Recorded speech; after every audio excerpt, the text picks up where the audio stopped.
Alors voici l'étude de cas d'un de mes clients, donc un logement un petit peu atypique, qui était tout en triangle, tout pointu, donc difficile à meubler, qui servait à l'époque de débarras au-dessus de, je crois, d'un local commercial, donc il n'y avait vraiment rien de séduisant, et donc tout était à faire pour créer le coup de cœur dans cet appartement.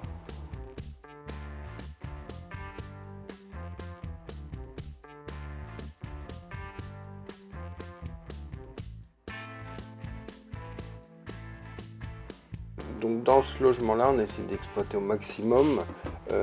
On commence par la salle d'eau en rentrant sur la droite. On a mis une porte coulissante pour gagner de l'espace.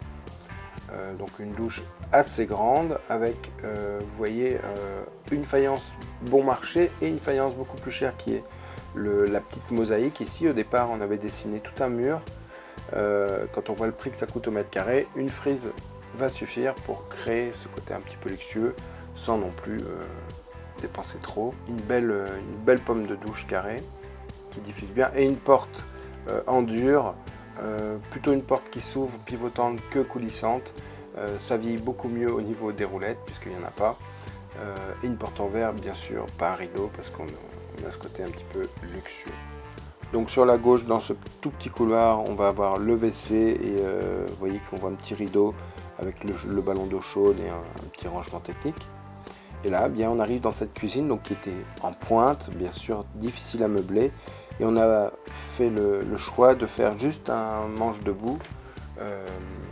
De cette façon, on va gagner de la profondeur puisque lorsque vous êtes assis sur un tabouret haut, vos genoux ne sont pas complètement pliés.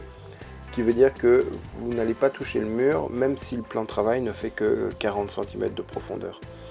Alors que si vous êtes attablé à une table à une hauteur normale, vos genoux sont entièrement pliés et donc il vous faut minimum 50 cm, 60 cm pour pouvoir mettre vos jambes en dessous. Donc c'est une astuce, si vous n'avez pas beaucoup de place, un plan de travail en hauteur, eh bien ça permet d'avoir quelque chose de moins profond. Donc une petite cuisine assez simple, on a choisi des éléments en inox et une cuisine rouge. Alors vous voyez qu'au plafond, on a délimité les espaces comme j'aime bien le faire avec une différence de hauteur pour dissocier la cuisine de l'espace salle à manger. Ici on arrive dans le coin salon, donc avec un canapé convertible, ça va permettre de coucher 2 personnes dans le convertible, plus 2 personnes dans le lit qui va être à côté et 2 personnes dans le lit superposé, donc ça fera 6 personnes.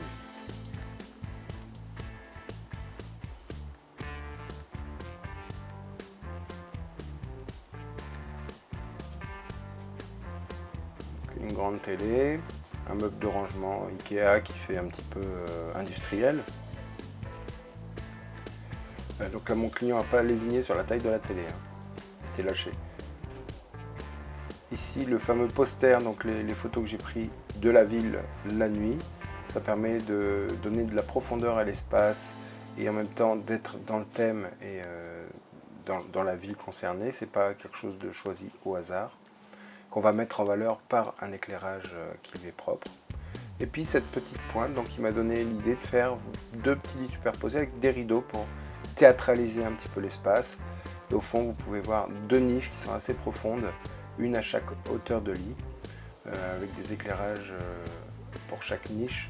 Donc c'est pas une grande surface, mais on a essayé d'optimiser chaque mètre carré pour avoir la meilleure exploitation possible des lieux. Voilà pour le premier logement.